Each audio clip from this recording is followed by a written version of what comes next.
Okay जी, अस्सलाम वालेकुम। This is D3 exercise 8A, question number 8 हम इसका कर रहे हैं। पीछे हमने क्वेश्चन नंबर 7 इसका किया था जिसमें साइन एंगल दिया हुआ था। अब यहाँ पर कोसाइन एंगल दिया हुआ है।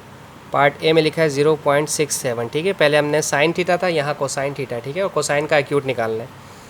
So cos theta is equals to 0.67, ठीक है।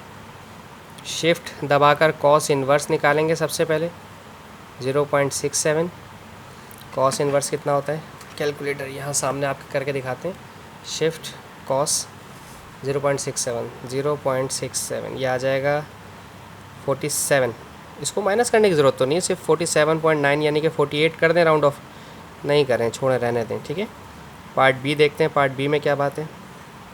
0.7756 cos theta is equals to 0.756। Theta की वजह से ये कॉस इन्वर्स हो जाएगा 0.756, ठीक है। शिफ्ट दबा के कॉस लिख लेते हैं, शिफ्ट दबाया, ये कॉस 0.756 ये हो गया 40। चलें, ये भी आ गया 40.88। इसको भी राउंड ऑफ कर देते हैं, 9 कर देते हैं। अच्छा, अब इसके पास बाद है हमारे पास C और D पार्ट, वो भी तकरीबन ऐसे ही होंगे, इसमें कोई मुश्किल तो नहीं होना चाहिए यकीनन, ठीक है। पार्ट C है 0.5, ठीक है।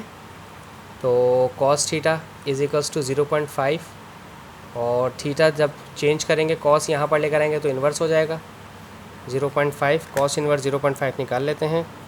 शिफ्ट कॉस इन्वर्स 0.5 1/2 होता है क्या, 60 डिग्री। जी हाँ, 60 डिग्री एक्यूट के अंदर। ये पार्ट डी देख लेते हैं इसका।